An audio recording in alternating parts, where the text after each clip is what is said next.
Hello everybody! Welcome to Akashi Review, where I review movies, dramas that you don't want to waste your time watching. I'll give you a synopsis, shorts review along with my thoughts and opinions, and don't forget to hit like and subscribe and leave a comment below.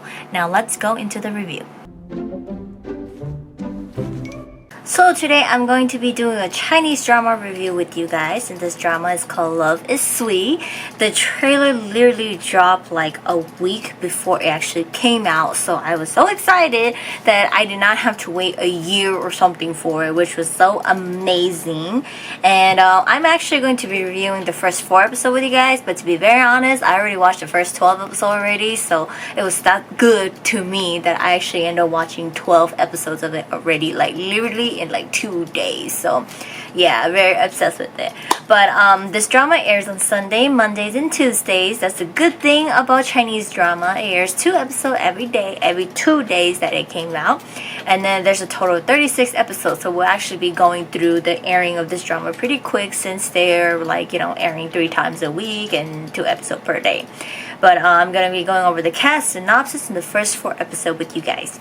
So as for our cast, we have Leo Luo as Yuan Xuan, and then we have Bai Lu as Jin Jun, and Kiro Gao as Du Lei, and Sheng Xiao as Shu Li, and Riley Wang as Lin Xiangchuan, and Zhao Yuanwen as Qiu Nan.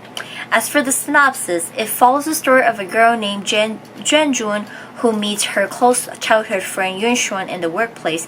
This time, however, they are not, okay with each other more, but they turn into rivals.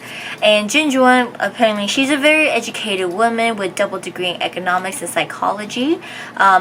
Her parents' liberal ways of raising her up gave her a strong and independent and idealistic character.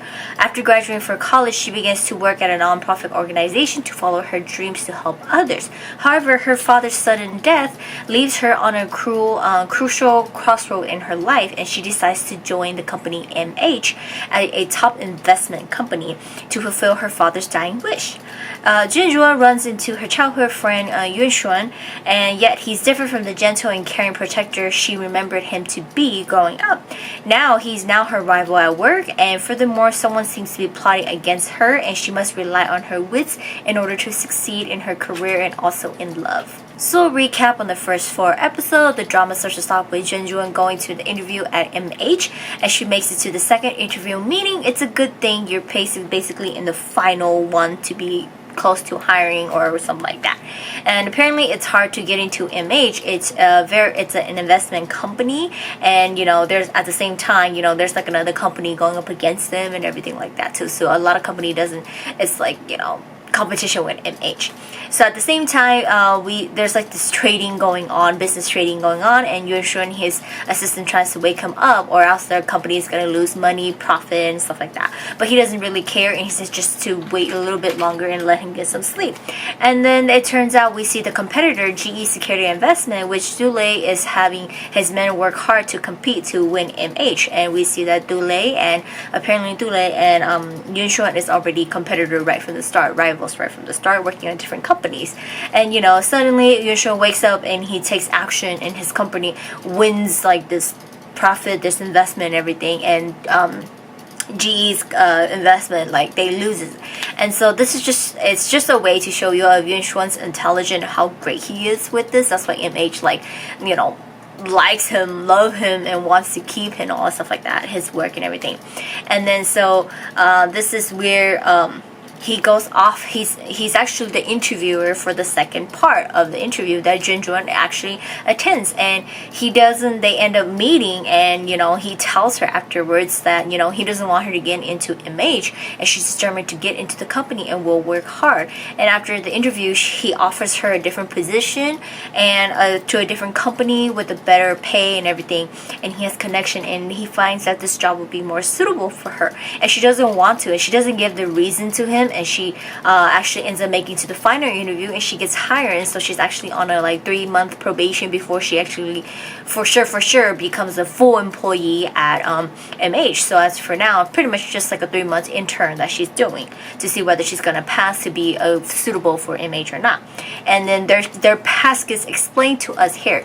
They were friends in school, and they're in the same neighborhood growing up as kids. And Junjun has this illness where they discovered when she was at elementary. This is hilarious. She's allergic to her own tears, so she's not able to cry. So when she cries, she goes into shocks, and all these allergic reaction happens on her face. Therefore, her father hires Yunxuan to become her protector so she doesn't get bullied, because when it comes to her crying, it's the line is she's gonna die or she's gonna live. She doesn't get like treated right away. And so at first he allows people to bully her, and then he becomes a hero to save her, just so that her father can pay him, because her father is paying him to pretty much be her protector. But we learned that he does these things on purpose to her so that she's mentally and emotionally prepared for all of this, because they've been together for so long, and like she's so well taken care of. She's not mentally or emotionally prepared for all of this.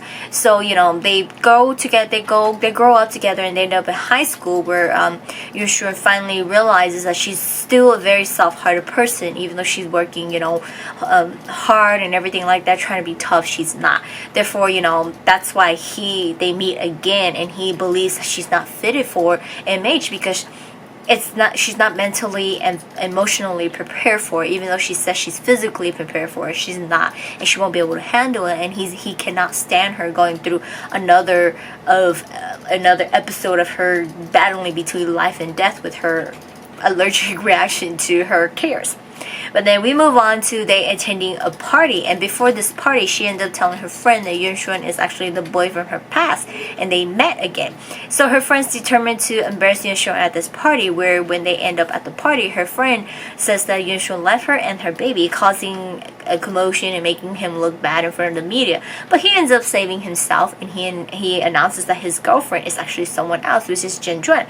And not wanting to be caught in a scandal with him, she ends up, because she leaves, because he's pretty well known and he's pretty good and everything like that, and everybody knows him, everybody likes him, all stuff like that. She ends up running out of the party, and he comes chasing after her.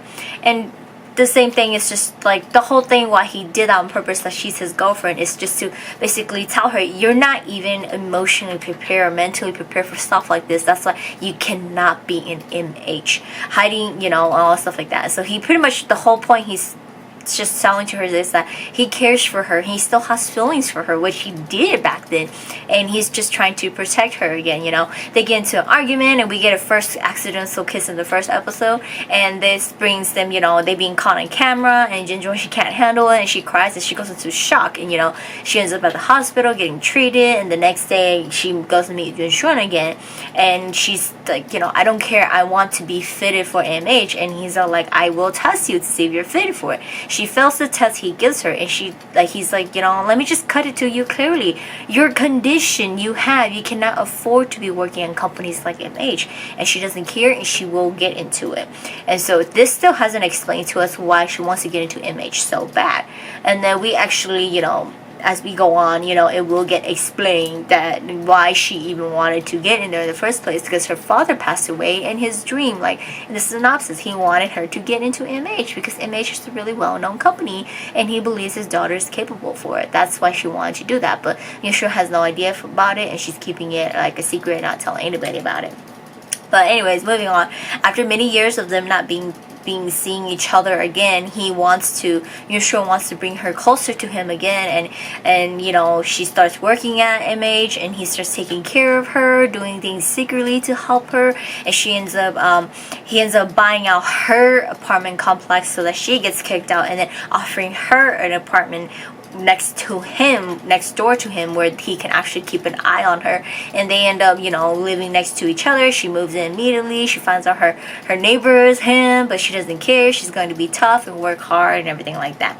And then what is it, throughout like all these things of her, getting hired and going through everything like that on to like the couple episodes, she actually meets Dule, who is actually the opposite company, their competitor, GE. And so he seems to have interest at her and continues to show up and help her and become a friend. But it seems more like he's planned it for something, because he seems like he's not happy in his life. He has a really miserable life he's living in, and he's just doing things to please other when it's not something he wants to do. And so it's like, in a way, she's the way for him to get away, but at the same time it looks like he's doing that on purpose to get back on Yueshun, because Yueshun has interest in her, or he's so protective of Jinjuan. But anyway, more on related work stuff. And Jinjuan, she works hard and everything like that, and then her, she wants to succeed and all these things like that, and like it gets explained to why they fell apart in the first place. Like Yueshun doesn't know that her father passed away. His mother wanted him to go study in America, and he was gonna get transferred out on their senior year. And then before he left, he came looking for her, and she was already gone. And during that time when he left, he didn't know her father passed away at the same time. That's why she left school, because she had to go live somewhere else. So they both fell apart towards the senior year of high school, and they never been able to fix the misunderstanding they had, because right before that he was going to confess his feelings, and he found out that she actually likes another guy, and all these things like that. And so it created a lot of like what's the word, not confusion, a lot of misunderstanding. There you go. A lot of misunderstanding between the two of them, and they like left, they went separate ways, and years later again they met, and then now like they're not